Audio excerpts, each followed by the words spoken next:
How do you feel? It's a simple question that for many of us is difficult to answer.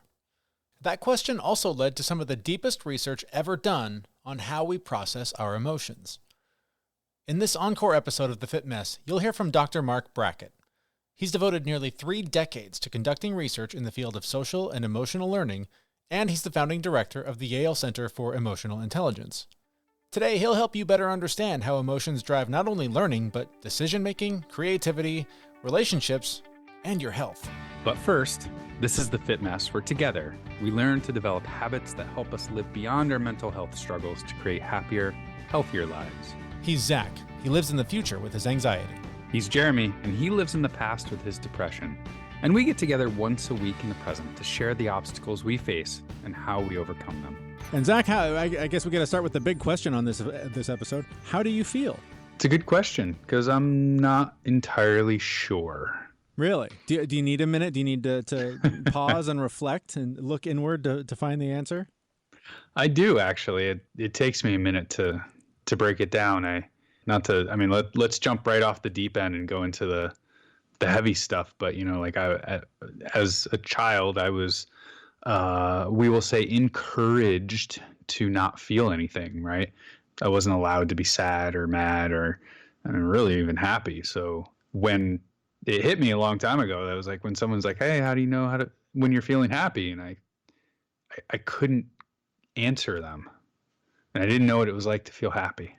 And then I thought about it, and I couldn't explain what it was to feel sad. I couldn't explain what it was to feel these emotions. And I realized that I had a real big disconnect between, my actual emotions and being able to name them. It was weird. That's interesting. And that is something that is also really a new skill, I guess, that I'm working on. And to the normal listener right now, I would imagine there's tons of people just going, what the hell are you talking about? Like, how do you not know when you feel happy? How do you not know when you're sad? Like, typically the big tears pouring down your face while you're crying, that's when you're sad. Mm-hmm. Sure. But what are you sad about? What is the actual root feeling? And it's so easy to get caught up in the story of the thing that happened, and that's why you're upset, without looking a little bit deeper and peeling a layer back and figuring out what feeling is this triggering, and how do I cope with that? Because if you get stuck in the story, you can't really resolve it. There's tons of deeper things that go on that trigger whatever emotion we're feeling, positive or negative. And when you don't identify it, it's really easy to let it sort of take you over, I think is the point I'm trying to make. Take you over or just run through your life, just doing the motions, right? Right. Or you get to a point where, like you were saying, and like I've experienced, not even knowing what the emotion is because you aren't taught how to deal with it. You aren't given room to express it. No one holds the space for you to just fully experience that feeling. And it's funny you're talking about, I was teasing you about needing a moment to reflect and to find the feeling. That's something that I need to do a lot. And I don't do it typically until I'm like on the bus on the way to my therapist's office when I have a few minutes to go, okay, what am I dealing with right now? What do I need to talk to my therapist about today? Yep. And that's a conversation that I should be having with myself every morning. Like I should just start the day with, how am I feeling? What challenges am I facing today and how do I feel about them? But you get so caught up in the rat race and the time crunch and all the responsibilities that you just go through the motions as robotically until you just crash and burn at the end of the night. Yeah. And then even if you're not identifying the feelings that you're having, they're still having an impact, right? Yeah. I mean, I always thought my feelings and emotions were pretty normal.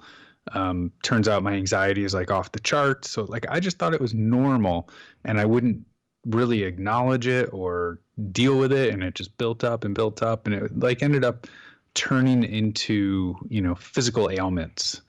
It presented itself as physical ailments, and learning how to recognize the emotions, deal with them appropriately, lots of deep breathing, and, all of a sudden those physical ailments have been going away. But man, when you don't know what your feelings are and you try and figure that out, it's like learning Chinese. Well, and it's, it's so always funny when we have these conversations, how much it triggers a lot of root stuff for me. And just now hearing you talk about the physical ailments, as a kid growing up, I dealt with asthma a bunch. I missed a lot of school because I was sick, but just with like kind of a general illness. And it was weird because by the end of the day, I would typically feel better. And I do think that a lot of the stress that I was under as a kid, growing up in the environment that I was growing up in, just the normal stress of being a kid and, going through school and all that stuff, although simpler then, I think, than it is now, was something that I didn't know how to manage. And it came out as, I'm sick, I want attention, and I just want to not be around people, so I want to be home today alone by myself. Yep. And that ultimately, it's so weird. Like I'm just literally, as we're having this conversation, I'm just making the connection to how that translated into depression through my early adulthood and most of my life, is that I, not knowing how to cope with my feelings, I push myself to a point of overwhelm and I shut down in a depressed state and typically try to hide and not be around people and not cope, and just sort of ride it out until my energy's replenished and I can start again. And it's only in the last few years really that I've identified that, and it really most explicitly kind of right now, but only recently have I realized that by learning how to deal with my emotions, that's going to be the most effective way to push back against that condition, against, depression and anxiety. Yeah, the interesting thing about emotions is that, we can try and shove them down and not feel them, but it's going to build up and cause other problems. And it took me a long time to realize, but I need to actually feel them, identify them, and deal with them. And only then is that's the only time you're going to make progress, is when you can understand your own emotions. But how do you do that, Zach? Who has the answers? Who knows how to actually identify your feelings and process them and deal with them in a healthy way? Turns out we found a guy. We know a guy that knows a thing or two. His name is Dr. Marc Brackett. He is the founding director of the Yale Center for Emotional Intelligence, which, by the way, I didn't know existed. The fact that exists at Yale is fantastic, and I had no idea. So that was the first thing I learned in reading his new book. Dr. Brackett's book is Permission to Feel: Unlocking the Power and Emotions to Help Our Kids, Ourselves, and Our Society Thrive. And we had to start with the obvious question. How do you feel?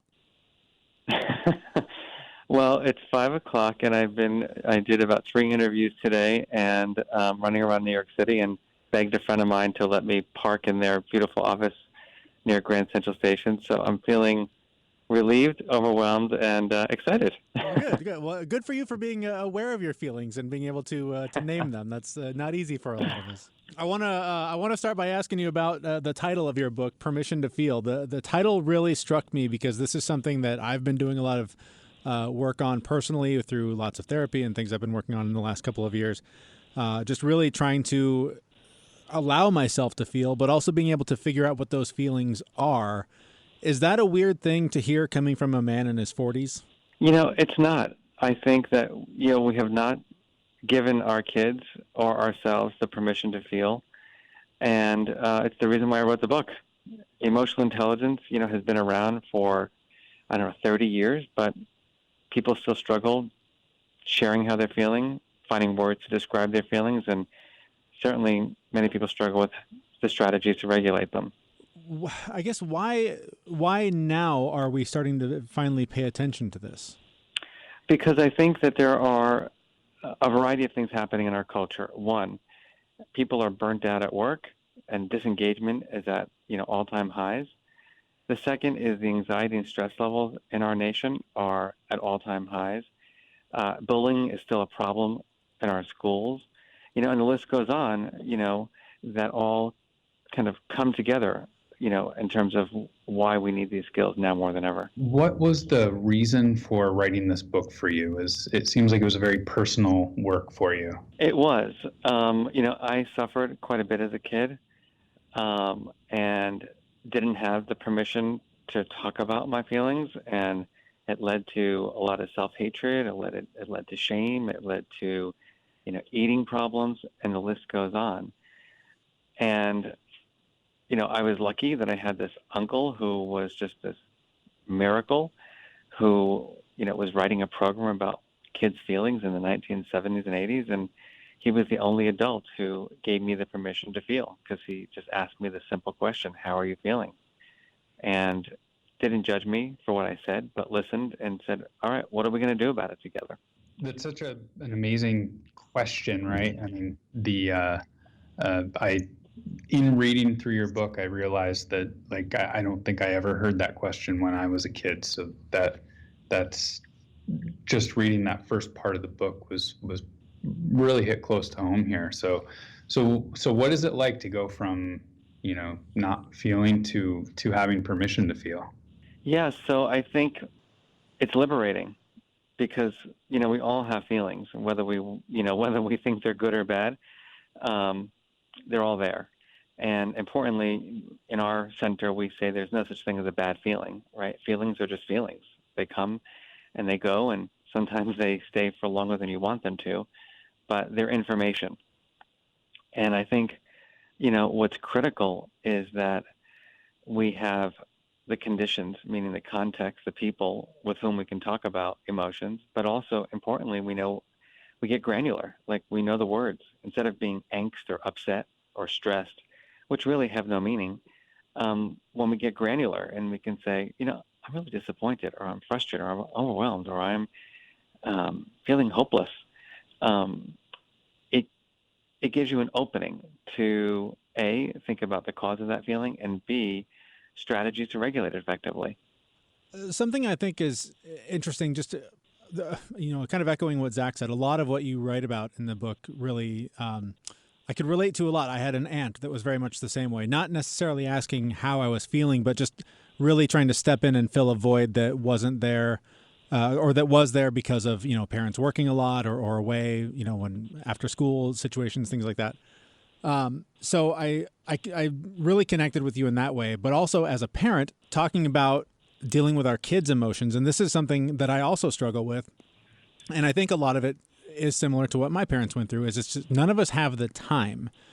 I think it takes a dedicated decision and a real amount of time to talk to kids about their feelings. It's so easy to dismiss them when they're just having a tantrum over dropping their lollipop or something that seems really trivial to an adult, where you're like, what's the big deal? Just get another one. But to them, it's this huge thing, and they're trying to figure out how to process it. And so, when you talk about between being an emotional, an emotion scientist versus an emotion judge, I really walk that line a lot, because I'm aware that I need to take the time, and I'm aware of how important it is to identify those feelings. Mm-hmm. But I really struggle with the time, because so often I'm in between this. We got to get to that. We got to get to school, whatever. That seems like that is a big challenge for a lot of parents trying to cope with this. It is. That's why we just want our kids to be fine, right, and happy, because then we don't have to stop and pause and problem solve. Unfortunately, our kids are not fine oftentimes, as I was not fine as a kid. And I think that part of the struggle is, give you an example. So somebody came up to me and said, I'm reading your book, and we started talking about it, at dinner, and my son, he called me, at work today, and he said, Mom, I'm feeling really nervous. And the woman said to me, but, my son has never told me how he felt. And so when he told me he was nervous, I didn't know what to do about it. She goes, I didn't get to that chapter yet. And I thought to myself, you're his mother. Like, your son tells you he's nervous, but yet she felt stuck. She didn't know how to comfort him. She got nervous that her son was nervous. And, it blows my mind, how uncomfortable we are about feeling, and how limited we are in terms of our ability to help people regulate. Well, and I think it's so interesting, too, that I think you touch on the idea of asking a lot of questions and not necessarily having the answers, not necessarily knowing how to deal with whatever the thing is, but by exploring and being curious about where those feelings are coming from, you can really help kids and adults get to the root of what they're suffering from. Yeah, and what's interesting there is that there's real important knowledge that we have to have. Emotions have these underlying causes or themes. So, for example, anxiety is around uncertainty. Fear is around impending danger. Anger is about perceptions of injustice, disappointment around unmet expectations. And so when we're asking the questions, like, tell me more, what we as the adults have to do for our kids or our friends, our colleagues, our partners is literally listen for those themes, because then we could start helping people to label their feelings accurately. So let's talk about some of those strategies. I know if my research is correct, you are primarily responsible for the ruler method. Is that correct? Am I reading that right? That's correct. Okay. When I first discovered this, I was blown away because it was so much, again, relating to my own childhood. I just kept thinking, this is what I needed growing up. And we, in getting our kids into schools, we interviewed a bunch of different schools, and many of them use this method, and I was really excited about it. Can you tell us a little bit about what ruler is, or maybe some other strategies that people can use to I guess, identify those emotions and learn to cope with them? Well, ruler is an acronym for the 5 skills of emotional intelligence. And the first one is recognition of emotion. So just being highly perceptive, like what's going on in my body and my mind right now? Do I feel energized? Do I feel depleted? Do I feel pleasant? Do I feel unpleasant? And just making meaning out of that. The second skill is understanding of emotion. So why am I feeling this way? Like what happened? Again, thinking about like, did I just get bad news? Am I afraid of something in the future? Do I have, am I disappointed because, I didn't get what I thought, was going to happen? And that all helps us kind of recognize, understand, and label. Those are the first 3 skills. So it's pleasant, unpleasant, reasons why, and language. And that gives us what we call the experience of emotion. And then the E and the R of ruler tell us what to do. So firstly, do I have permission to express my feelings? Is my colleague, my son, my daughter, my parent going to listen to me? Do I know how to communicate this feeling? And then the last one, which is the one I think all of us struggle with the most, is the regulation. So what can I do to prevent this feeling from happening again if it's not wanted, or reduce the feeling right now so I can have the conversation? Those are the regulation strategies. So I want to ask a little bit more detail about the recognizing emotions in oneself. My entire life, I guess I've suffered from anxiety, and I never had a name for it until roughly about a year ago. And what I considered just normal, everyday thinking process was off the charts anxiety. And it really surprised me to put a name to the feeling. And that was the moment that I recognized, this particular feeling. But, prior to that, I had no idea how, for somebody who can't really recognize emotions, I mean, what are some of the things that they can do to uncover what they actually are feeling and put a name to it?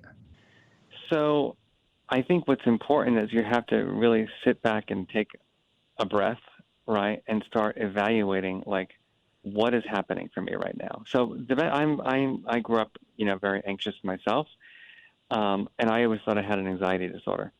And then interestingly enough, at my own institution, which is, a huge famous medical school, I go to the doctor and he's like, here's some Ativan and here's some Prilosec for your heartburn and you'll be fine. And I was pissed because I was like, that's the treatment. And then I started just like really evaluating, like stressed. When you're stressed out, it means you've got too many demands and not enough resources. And I was thinking, actually, I'm pretty resilient. I don't think I'm stressed. Anxiety, well, I'm not that uncertain about the future. I feel pretty certain. Things are going pretty well for me. Oh, okay, I'm not anxious. And then all of a sudden I had this aha moment. I was overwhelmed because I was putting myself, in meetings from 7 a.m. till 10 p.m. I was trains in meetings and planes in meetings. And I realized that unless I took things off my plate, I was never going to feel better. And it was such a major aha for me in my life because I literally labeled that I was overwhelmed and that I had too many things on my plate. And from then on, I had strategies to regulate it. It's funny. I've had a similar experience just with my depression. It's always just been this cloud that hung over me as depression. It's this thing, and there's nothing I can do about it. I just have to learn how to, deal when it strikes and that sort of thing. But becoming familiar with the term overwhelm, it made this connection for me that so often I would get overwhelmed by responsibilities and life in general. And I would get to a point where I would shut down. And to me, that was always depression. And I know now that I'm basically just short-circuiting from overwhelm. and I'm better able to say no to things that would otherwise lead me to that, and found other strategies. And it is just from that being able to name it. I think you even said to name it to tame it. That strategy Yeah, is it's so so important. You know, a lot of my students at Yale say they're stressed. And then when I interview them, I realize, actually they're under a lot of pressure because of their parents texting them constantly and checking in on them all the time. Or they're actually feeling envious because they're observing everybody in their surroundings. That one's smarter than I am. That one's going to get better grades than I do. That one's going to have more opportunities than I have. And yet our solutions are so simple. It's like go to a mindfulness class or go to a yoga class, which, by the way, are important to do. But if you're feeling envious every day, you know, through observing everyone in your surroundings and thinking everyone's going to be better off than you are, you need a lot more than breathing exercises. Right. You really need to work on your cognitive strategies. Well, and then amplify that into the, outside the school campus to social media. I mean, it exists primarily to make us jealous of each other. I've worked with so many high school students who, have distorted their images online to make themselves look better, and they think that's going to make them feel better. And it works the opposite, because they realize very quickly that the way they've presented themselves online is not the way they look in the real world, and it actually makes them feel worse. So, how we think things are going to make us feel oftentimes doesn't correlate with how we will actually feel. I'm just curious in your work, this from a male perspective, the permission to feel is has generally not been there my entire life, and I think it's just starting to kind of hit mainstream. What is your take on how society is starting to adopt this ability for people to actually acknowledge their feelings? I maybe ask another way: is it starting to become okay for guys to get vulnerable and be sensitive and be safe about it? That's my goal, in terms of my book, is to just put out there that emotions are information, and they're not good or bad. They're just information. And if we don't use them wisely, right, they become destructive, right, to ourselves and to our relationships. But unfortunately, even in society today, a man feeling shame, a man feeling anxious or fearful, right, that's perceived as being weak. One man said to me after a presentation recently, he goes, "God, you're so open about your childhood and your bullying and, all that kind of thing." He goes, I actually was bullied as a kid, but I would never tell my child I was bullied, because then my child would think I was weak and couldn't protect him. And I said to him, well, what if your child is being bullied right now? And your mindset is, I would never have an open conversation with him sharing my own story. Where does it leave your kid? And so I think it is so important for us to just move away from this mindset that, negative emotions make men weak, and just recognize that we all have feelings and emotions. They're not good or bad. They're information, and we want to use them wisely to achieve our goals.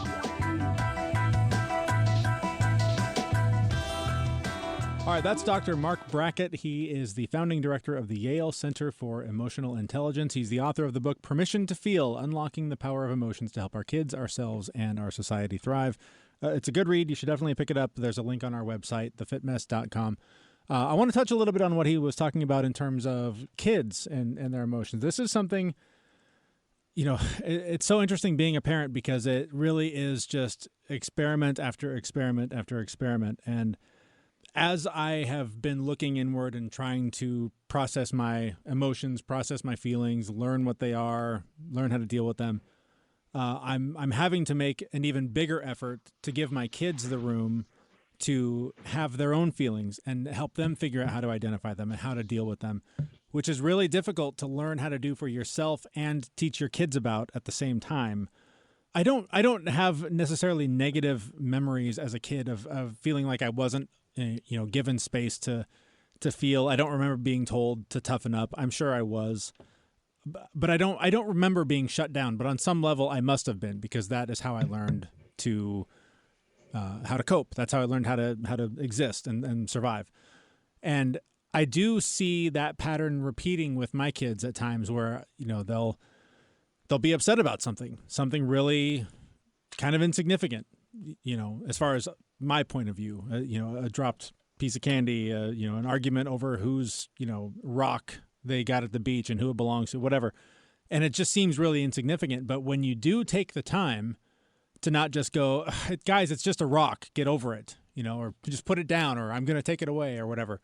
If you do have the time and you take the time to get to the root of what are the feelings that you're having over whatever this thing is, it's amazing how quickly they can sort through it and move on rather than arguing about the story, the insignificant thing that's happening that's triggering a deeper issue. Yeah, I've got a perfect example of that this week with my daughter. I came downstairs, she was eating breakfast, and she was eating Cheerios, and she was crying. Like, okay, all right, the day's going to start like this. Yeah. But, I was like, hey, what's wrong? And something was muttered about, I wanted coconut milk, and all we had was regular milk. And it was at that moment where I could have just said, it's milk. Get over it. Right. Stop crying. It's stupid to cry over something like that. Yeah. But I had this moment of, that's a lot of tears over milk. Something else is going on here. So I started probing a little bit more, and turns out like she had a dream about all of her friends back in Seattle, and she was sad and was missing them. So, I mean, it had nothing to do with milk, but like I had that moment where I could have just shut her down. Yeah. And I pat myself on the back. I'm really proud of the fact that I recognized it because we were able to, talk about it. And we hugged it out and did a couple of, video calls with friends back in Seattle and dealt with the underlying emotion that was actually making her sad. Right. And it was amazing. It was made me cry because I wanted that as a kid. That on its own is a powerful story. And I think it's one that there are a lot of parents, I would hope, that are listening that are going, I've been in that situation. I've had that happen. And when we've got to be out the door in 9 minutes, I don't have time for this. I don't have time to talk you through your feelings or whatever. But I would challenge anyone, and this is a challenge to myself as well, that in that situation, weigh the lesson you can teach your kid about what they feel over being on time to class, or being at the birthday party on time, or whatever the thing is that because of the story you've told yourself is important about being on time or being where you need to be at a certain place. Weigh that against the lesson you're teaching your kid about how to really feel what they're feeling and manage it. And I think the choice becomes pretty obvious. It's not easy. That's not an easy thing to do because we all get caught up in the short amount of time we have in the day to get in all the things we have to do. You got to be on time. Yeah, but there's got to be a balance there. You've got to find the time. And I remember when I first started learning about social emotional learning, that it's something like if you can do it 30% of the time, you're winning. Like that's if 3 out of 10 times you can take the time and do it right, that's a win because most cases it's 0. Very rarely do people take the time to actually process what's important over whatever the story is you're telling yourself.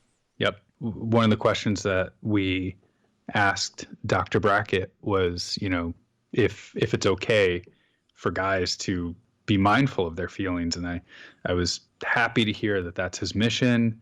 Just to keep going with this, like I had a training at work and it was about, how to be a better leader.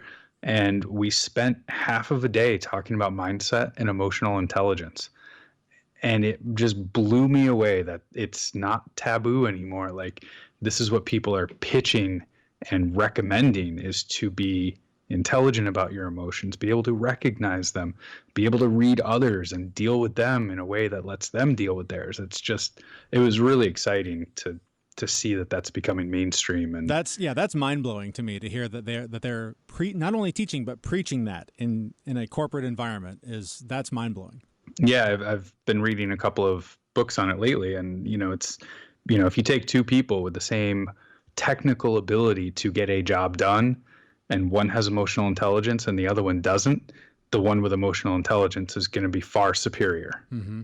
Yeah, being able to read other people's emotions by way of recognizing your own emotions is just a really useful skill to have. And whether, it's people at work or just strangers on the street or your kids or whatever, it's just everyone has them and everyone's processing them. And if you can recognize them, you can deal with them. Well, and something that, I had to sort of remind myself, despite the numerous conversations you and I have had and the tons of hours and money I've spent with a therapist, so much of it, for me anyways, especially just even in the last few weeks, ties back to a lesson I was reminded of. I just read a book that, sort of focuses on some of this stuff.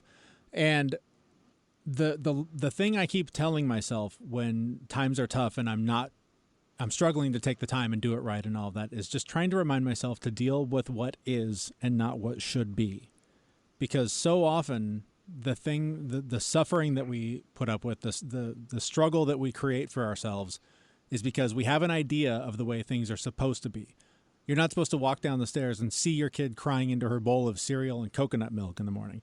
You're supposed to walk down to, "Good morning, Daddy. Good morning, daughter. How are you today? I'm fantastic and excited for school. Great, daughter. I'm excited for a day at work." That's what we all learned is supposed to happen, is this cheerful good morning and everything's supposed to be great.